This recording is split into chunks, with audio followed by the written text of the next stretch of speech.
那个股权转让的那个协议啊，我还没有签，我想着我也不想要，还是留给那些对公司真正有贡献的员工吧。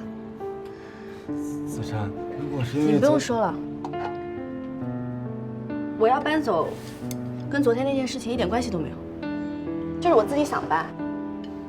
我这段时间就想一个人静一静。子珊，你给我点时间，我一定给你证明，昨天那件事情跟你一点关系都没有，都是菲菲自己搞出来的。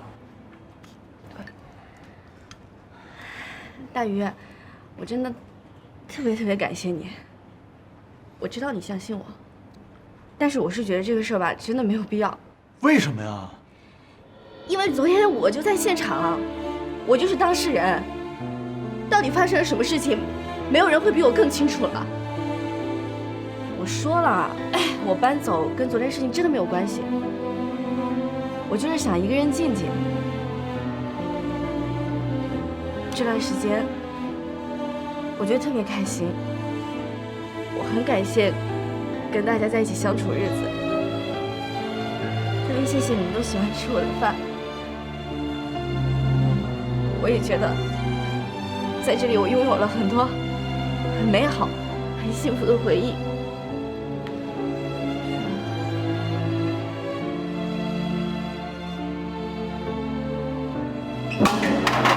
什么事儿？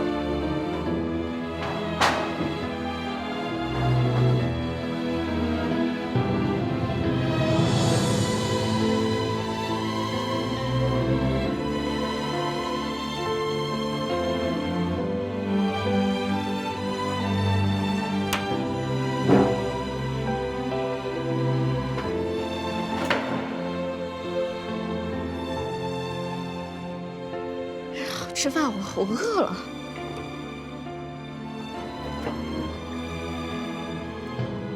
来吧，吃饭吧。子珊好不容易准备了一桌子，对吧？不吃可惜了。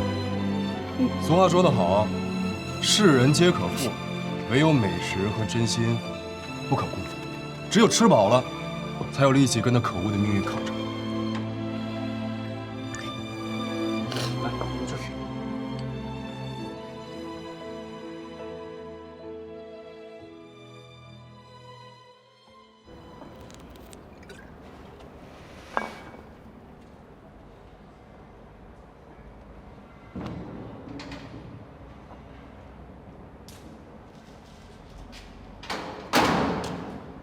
干嘛呢？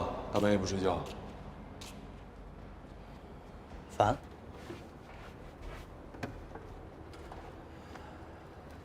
怎么了？说来听听。我就真就不明白了，你说咱们几个怎么就变成现在这个样了呢？有什么不明白的？生活在变，每个人也都在变。那这变化也太大了吧？尤其大鱼，最近动不动就冲我发火，啊，每天跟我发脾气，还不分场合，你说这是为什么呀？因为在他眼里，所有人都不如他，自然也就容不下人。这也是我离开公司的原因。你有没有发现，现在的于鹏越开始变得独断专行了？开会的时候，表面上让大家各抒己见，可实际上呢，最后所有的都会按照他想好的方法去做。时间长了，没有人会去心急心色的。张彤走了，老黄也走了，所有人都待不下去了。因为什么？难道只是因为其他公司给的钱更高？我们不是没有情感的木偶，我们不是没有情感的木偶。白天公司混日子，你真把公司当养老院了？能不能行了？你是公司的市场组，不是叫你来吃吃喝喝的。大鱼，这事不能怪我，你听我给你解释。我不想听你解释。不是大鱼，我如果各位没有意见的话，就按我说的办。杨乐，是因为在北漂房客网、于鹏越的独裁之下，没有人可以发出全部的力量，也没有人可以实现自己的价值。时间一长，所有人都是于鹏越的执行，完全被动的工作有什么意思？也就没什么待下去的必要了。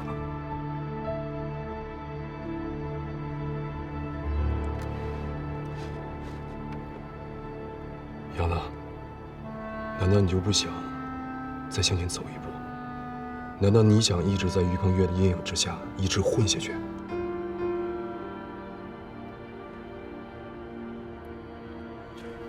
我的想法特别简单，买个车子，娶个妻子，生个孩子就完事儿了。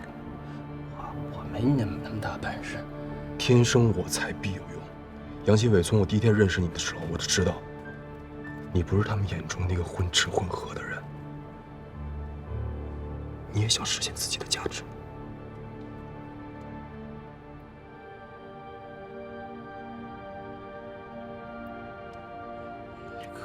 可在公司，大鱼也不给我机会啊。那就离开北漂房客网，去找一个可以施展自己才华的地方。如果你愿意的话，我可以帮你。不行，走了大鱼怎么办啊？不能走。在这里，他完全不认可你，待下去有什么意义？再说了，也许你的离开，可以让他改正自己，反省自己，否则让他一意孤行下去，根本没有机会醒悟。杨新伟，你也许在帮他。当有一天你自己强大了，有价值了，再回来帮他，大家始终是兄弟。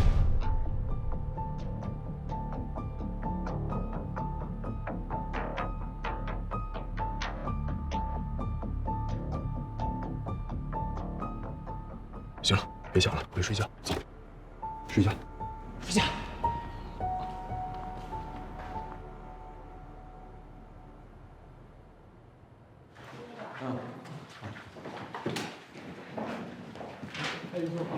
于总，哎，你杨总呢？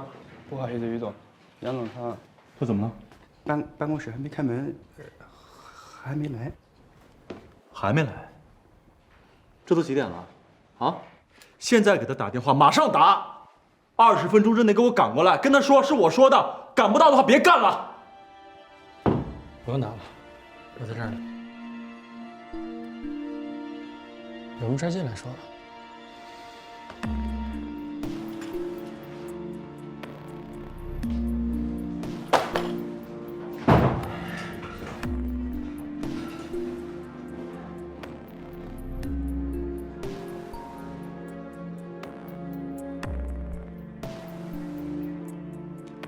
杨子，你自己好好算算，你这个月请了多少回假，迟到早退多少回，中间溜出去多少次？你不用说了，我全明白。你明白你还这么干？你自己看看外面多少人看着你呢？你知不知道你现在这个部门乱成什么样子？你有没有在好好工作呀？那怎么才叫好好工作呀？那怎么做才叫不好好工作呀？不是你这话什么意思啊？我没什么意思，我就有点累。你累？我看你过得比谁都滋润轻松。我心累。我没听错吧？你心累？你在我面前说你心累？杨新文，你自己掰着手指头好好想一想，从公司成立到现在，你哪天不是点个卯就走？你给公司出过什么好处？你谈过几笔生意，拉过几次客户，给公司创造了多少盈利？你心累？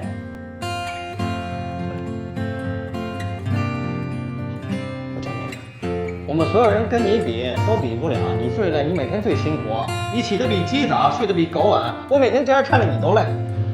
但是你有没有想过，为什么你会变成现在这个样？为什么公司会变成现在这个样？看来你有高见了。好，你坐，我倒要听听你的高见。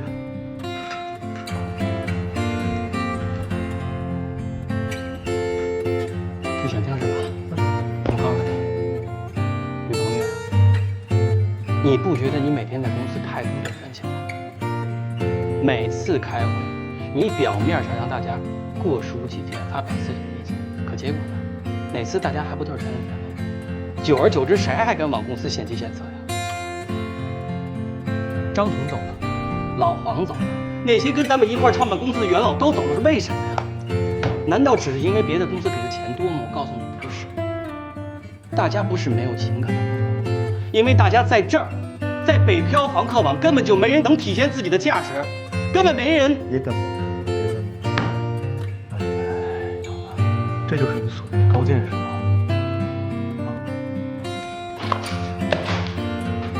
我告诉你，我给所有人机会，我给所有人做出他们可以发挥实力的空间。可是，他们只要给过我一个好的想法，对公司有过一个好的建议，我都去双手赞成。可是3年，什么都没有。谁在乎我的感受？这3年里公司的每一次危机，哪次不是我想的办法，我一个人在扛？蒋先生，我告诉你，我于鹏宇只尊重在这个世界上有本事的人，没有本事还要求公司尊重他们的想法，在乎他们的感受，考虑他们的意见，不可能。不出1年，公司就得垮。然后所有人都会过来给他一句话：不好意思啊，这里不适合。然后把整个烂摊子撇进欲哭无泪的你跟我，你懂不懂？你懂不懂？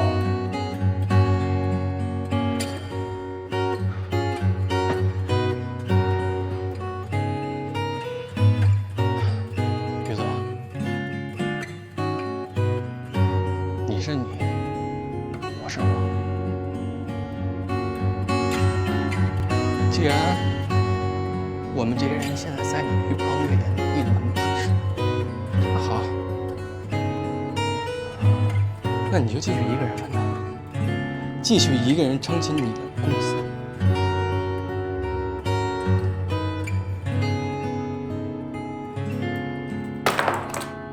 你什么意思啊？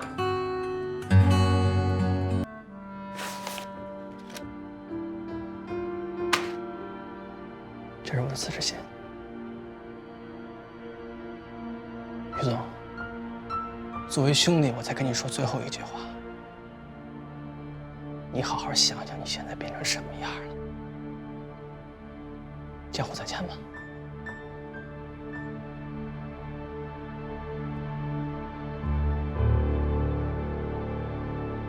你好好想想，你现在变成什么样了？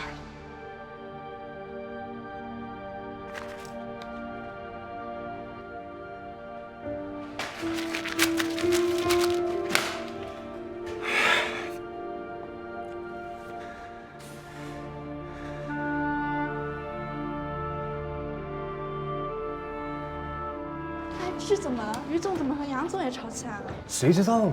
于总最近心情不好，逮着谁骂谁。咱们啊，还是小心点。他们俩平时关系不是挺好的？真到这利益攸关的时候，就是亲兄弟也要闹分家。就是。大伙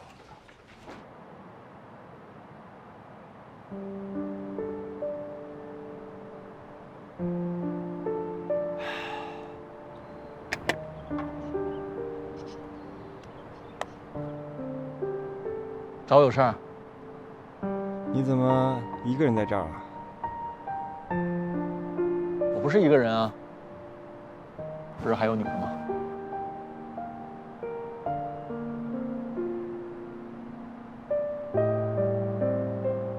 大宇，杨子他天要下雨，娘要嫁人。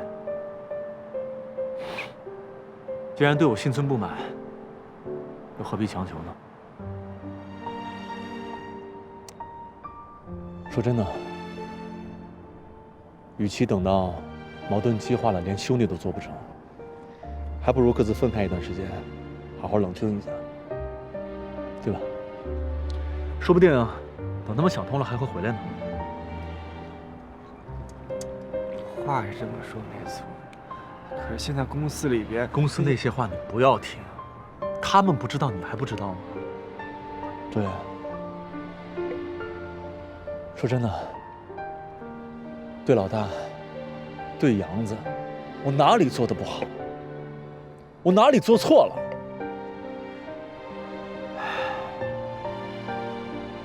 是，你站在公司的角度是没错。老大走了，公司的意见统一了；杨子走了，市场部门的效率反而提高了。可是大宇，咱们毕竟是 FB 公司，是4兄弟公司，兄弟都走了，怎么是 FB 公司呢？FB 公司首先它是一个公司啊，周岩。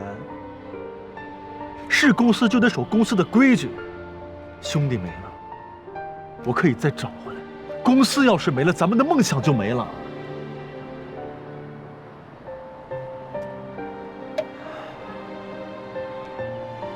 我知道他们走了，你心里不舒服，可是我心里舒服。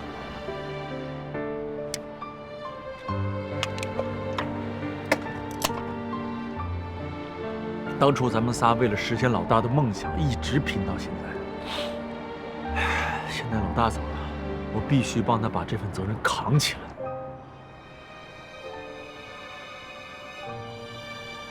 安得广厦千万间，现在，它也是我的梦想。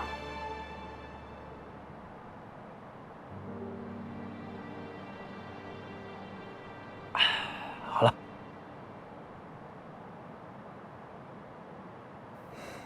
大宇，没事，算了，不说这个了。委员，对了，之前一直没来得及问你，菲菲那边你处理的怎么样了？我去他的住处看过他几回，给他留了一些钱。他流产以后，感觉改变了好多。他还说他不怪子珊，还说恢复以后要重新找一份工作，好好工作，踏踏实实过日子。他还是以退为进，也就你还信他。我知道，你知道你还这么执迷不悟？毕竟我跟他认识那么长时间了，他好不容易想走回正道，我总不能把他再往歪道里推吧，所以我得帮帮他。你帮他没问题，可子珊怎么办？子珊怎么看你？人家马上就要搬走了，你就不想挽留他吗？我一直试着挽留子珊，可是他非要走，我也没办法。你跟菲菲一直纠缠不清，你让人家怎么留下来？可是我真的没想过跟菲菲在一起啊，我跟她只是出于朋友之间的帮助啊。你帮他，可是子珊怎么想你？他怎么知道在你心里谁才能放在第一位？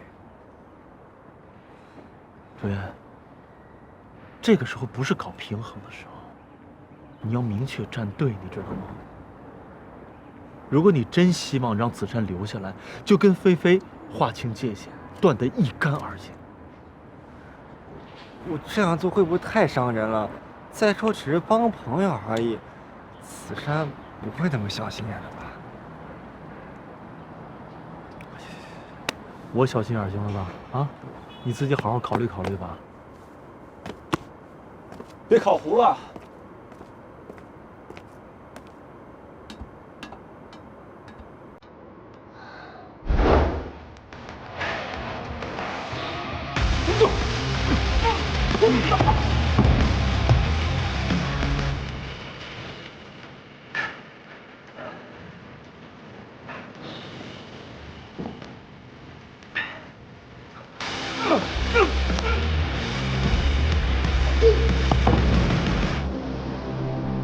鹏越哥哥，你没事吧？没事。我们今天就到这吧。我想再打会儿。你这哪是想再打会儿？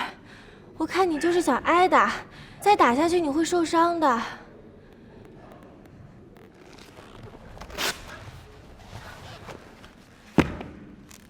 鹏越哥哥，你最近来这儿的次数越来越多了，说明你最近压力山大。有压力才有动力。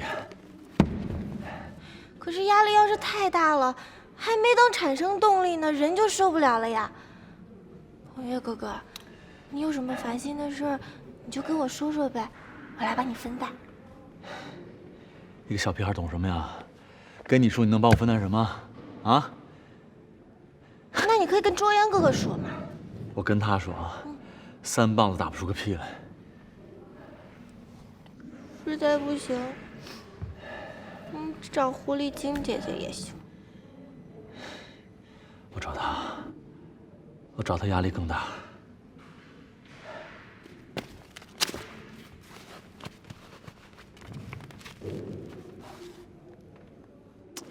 放心吧，你彭越哥哥永远都打不倒。来，继续。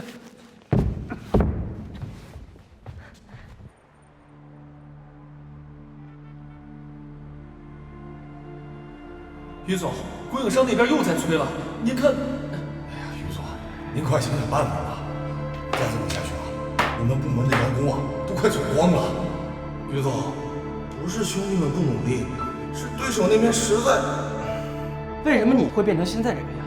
为什么公司会变成现在这个样？于鹏越，你不觉得你每天在公司太独断专行了吗？于鹏越，你是不是忘了我们到底在做什么？我们是在做生意、做事业，做一件对所有北漂人有利的事儿。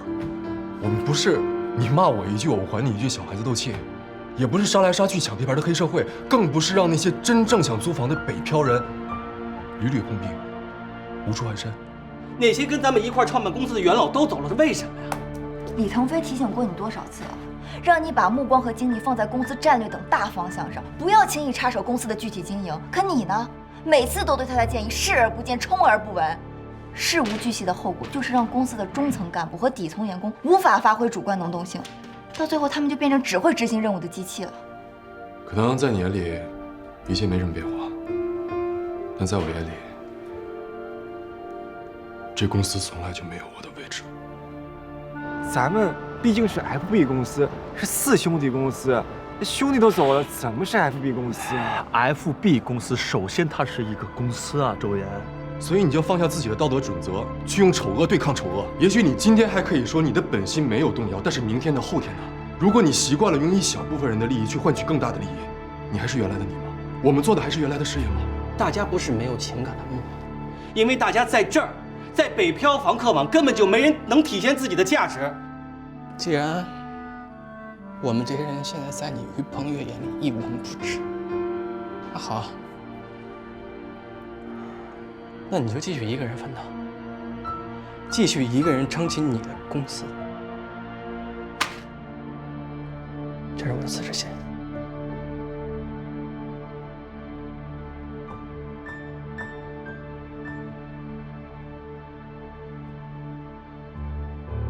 作为兄弟，我才跟你说最后一句话。你好好想想，你现在变成什么样了？江湖再见吧。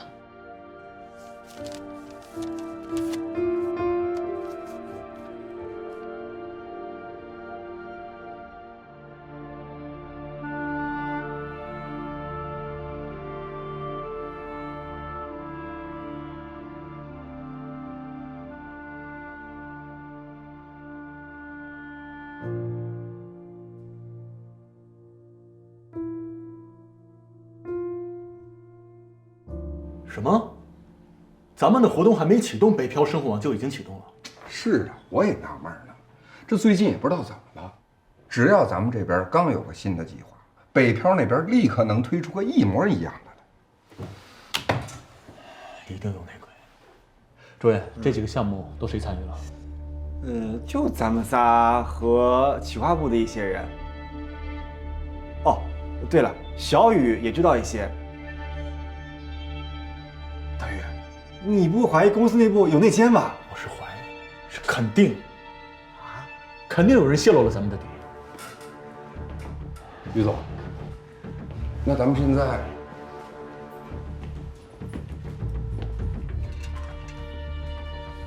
你觉得会是谁？这你让我怎么说呀？小张原来是您的助理，应该算是您的嫡系了。自打公司开业他就来了，应该不会是他。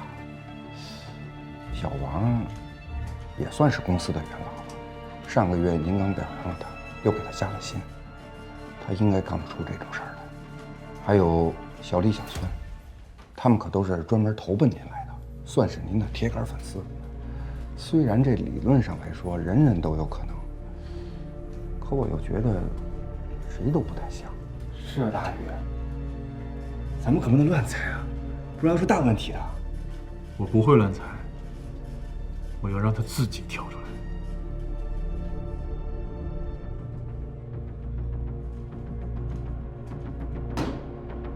最近公司新接触了一家广告客户，初步决定要签署一个1000万级的合作单位。1000万人，只要这单拿下，咱们现在所有的资金压力都可以迎刃而解。哎，先别顾着高兴，好好考虑一下，你们这案子该怎么做。于总可是已经答应了，只要你们这案子做得好，给你们全体涨20%的工资。客户的基本资料和联系方式已经发到你们每个人邮箱里了，回去好好看看，想想这案子该怎么做。记住，这件事没有最终落听之前，千万要保。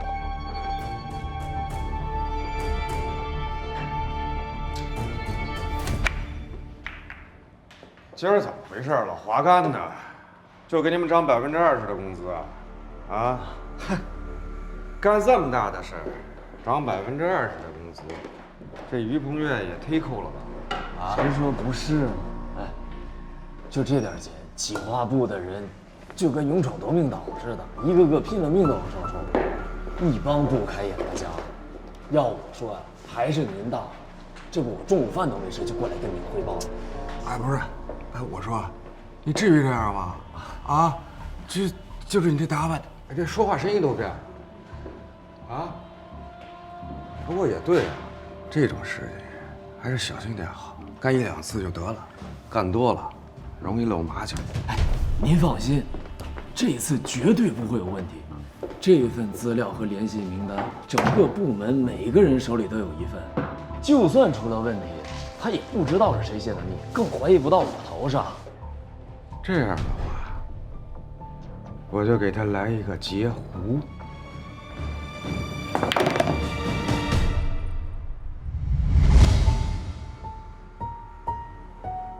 有谁知道这幅画的名字？达芬奇《最后的晚餐》。没错，《最后的晚餐》这幅画源自一个圣经的故事，说的是耶稣的一个门徒向官府告密，出卖了耶稣。而耶稣在被捕之前，与12名门徒共进晚餐，在席间把有人出卖他这个消息告诉了大家。这12个人表情各异，而出卖他的人犹大就在其中。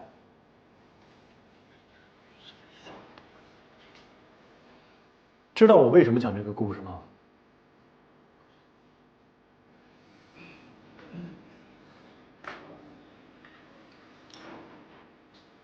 因为在这段期间，公司在一系列的营销活动当中常常陷入被动，甚至咱们还没有干，对手就已经知道了。这说明什么？说明在你们当中出现了背叛者。谁啊？还记得上午让老邢给你们发的这个任务吗？记得。那个任务是假的，只不过是为了找出这个人的好字而已。不过现在这个人，我已经知道是谁了。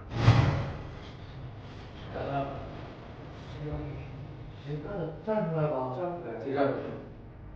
不是敢说不敢认呗。自己站出来呗，谁呀？说呗。自己承认呗。啊？说不敢当吗？站出来呀！站出来吧。站出来吧。敢做敢当啊！怎么了？于总，您放心，我对公司绝对忠诚，我绝不会做出这种事儿。我们都是一样的。我们也是。站出来吧。我对公司绝对忠诚，我绝不会做出这种事儿。对呀，现在已经够了。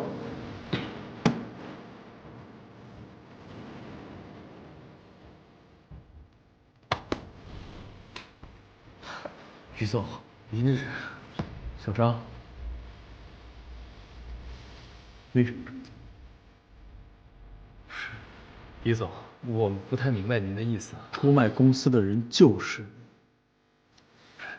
于总，您凭什么这么说呀？我对您可是忠心的。再说，我还是您的嫡系呢。嫡系啊！你真是不见棺材不落泪呀！确认每个人都收到了。别放心，已经收到了所有人的确认信息。好的，随时联系。月哥哥，你带我来这儿干什么呀？看你在办公室里太无聊，带你干一件好玩又刺激的事儿。什么好玩又刺激的事啊？一会儿你就知道了。啊！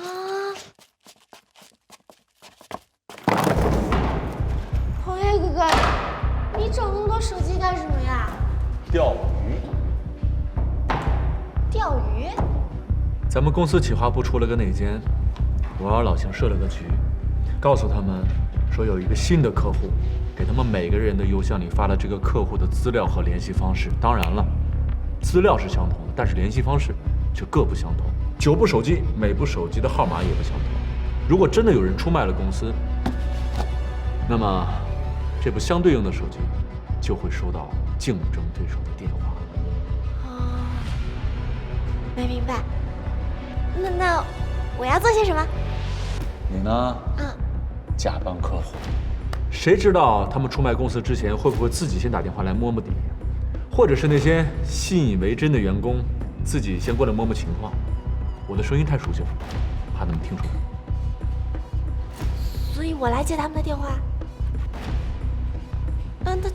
他们要是问我问题，我怎么回答呀？说你在开会，所有的问题一律等会后再解答，态度一定要高冷。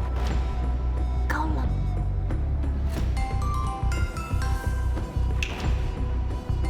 看来还真是有人立功心切。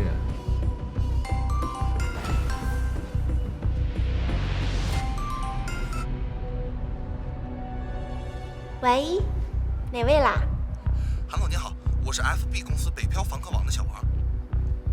哦，不好意思哈，我正在开会啦。有什么事情请你直接说。哦，我想邀请您来我们公司参观一下。哦，我会考虑的哈。那我之后再联系你。看您时间。拜拜哈。哎呀，哥哥，我表现的怎么样？哇，你这真的台湾腔真的很不错哎，继续。好玩。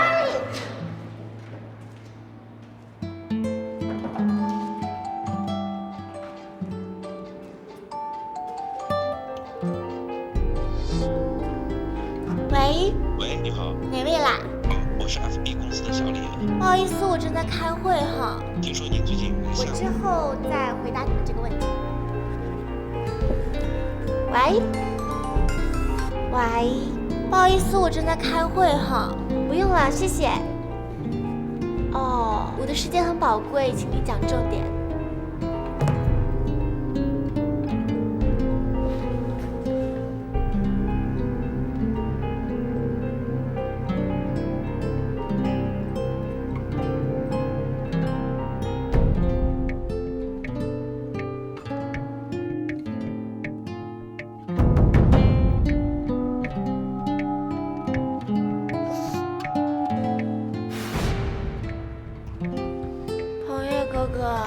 你想钓的鱼怎么还不上钩呀？别着急，再狡猾的鱼，也总有上钩的那一天。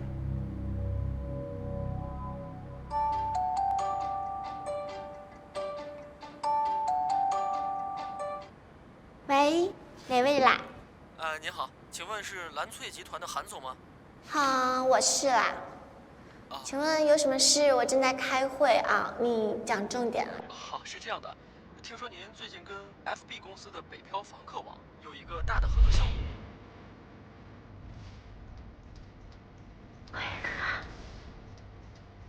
喂，韩总，韩总，您在听吗？喂，韩总，韩总您在吗？喂，韩总。我的时间宝贵哈，你直接挑重点说。好的，不好意思啊，我是北漂生活网的 BD， 这刚就可以了。是这样，我觉得比起北漂房客网，我们北漂生活网可能会更适合。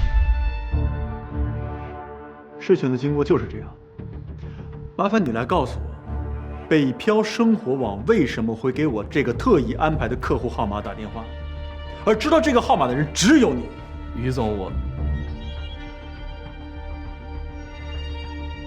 小张，你到底怎么回事啊？于总平时待你不薄，你现在到底什么情况？就是啊，谁也没把你当朋友，小张，你的良心不会痛吗？你怎么可以做这样的事儿呢？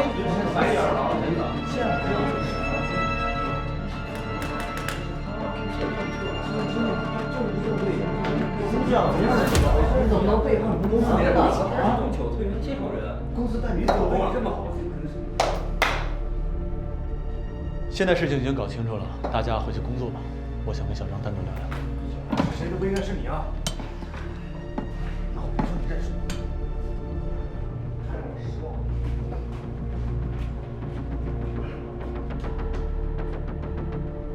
坐吧。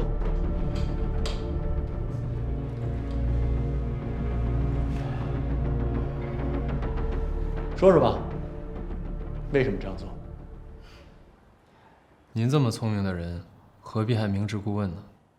为了钱，为了钱，你连良心都不要了吗？于总，您是个有能耐的人，就算公司倒了，您也有能力让它东山再起。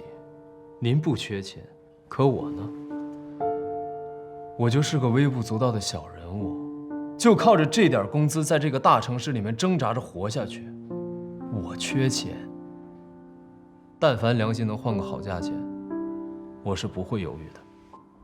这点工资，公司给你的工资比一般人高多了。是，比起一般人，我的工资算高的。可扣完伙食费，交完房租，还完信用卡，每个月我还能剩多少钱？我在这个城市里，我买得起半平米的房子吗？谁让你租这么贵的公寓了？谁让你给女朋友花这么多钱了？当年我们毕业的时候，于总，我都说了，我跟您不一样。您可以为了自己的梦想，为了事业付出自己的一切，可我没那么大志向，我只想过普普通通的生活。对，跟别人合租是便宜，少买点东西也省钱，可如果那样的话，我连女朋友都找不着。我都快30岁了，我就想着早点结婚生子，安安稳稳的过下去。我不想打一辈子的光棍儿。小张，用钱换来的感情叫爱情吗？您就别给我灌鸡汤了。当然，也就您还生活在梦想里。没有钱，谁愿意嫁给你啊？公司现在什么情况，您比我更清楚。一旦裁员，我可能连饭都吃不起。到时候我拿什么交房租、还信用卡？我哪来的钱买车买房、结婚生子？与其这样，我还不如趁早做打算。公司什么时候说要裁员了？就算裁员，也不是你出卖公司的理由。您别说了，是我对不起公司，我认罚。如果我给公司带来了损失，我也愿意承担后果。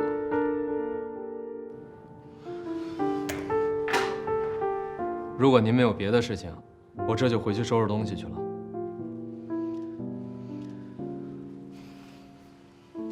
谢谢您之前对我的照顾，对不起。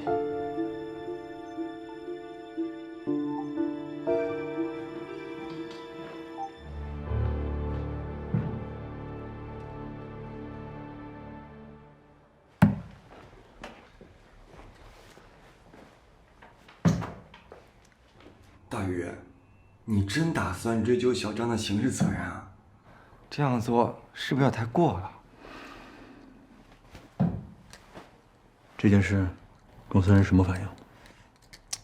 有些人觉得应该，有些人觉得不太好，人心惶惶的。人心惶惶，不做亏心事不怕鬼敲门。该慌的人是那些蠢蠢欲动的人吗？让他们慌一慌也没坏处。其实我这么对小张，也只是想吓唬吓唬他，杀鸡给猴看。大宇，我知道这段时间你不容易，为了公司费尽心思，可是我始终觉得像今天这样操弄人心不太好。周岩，我跟你说句实话，其实从一开始的时候，我也希望能够找到一些志同道合、能够相互依靠的兄弟，不用那么斤斤计较，不用那么急功近利，大家一起用心做一番事业出来。可事实上呢？每个人只在乎自己眼前的那点利益。常言道，慈不长兵，义不长财。我既然坐在这个位置上，我就没有退路。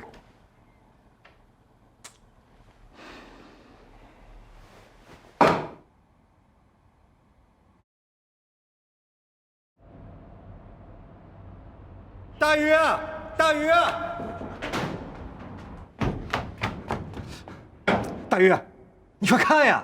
北漂生活网那边刚出了一个新活动，他们把一批有条件的废旧仓库改造成了青年公寓，电视台都去采访了。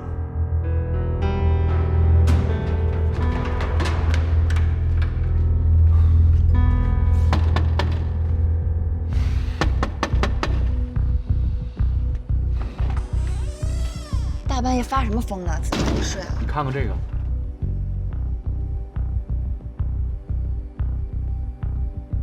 这事儿我只跟你一个人说过，你难道不给我个解释吗？你怀疑我？于鹏岳，你的竞争对手不是猪，是跟你一样聪明的人。所有的事情不是只有你一个人可以做得到。你不具备的资源，人家具备；你没有的条件，人家可以有。你能不能别总像个小孩一样，别总那么冲动？如果你总是疑神疑鬼，觉得是我没有职业道德，是我出卖了你，那你大可以把我开了，我没有任何意见。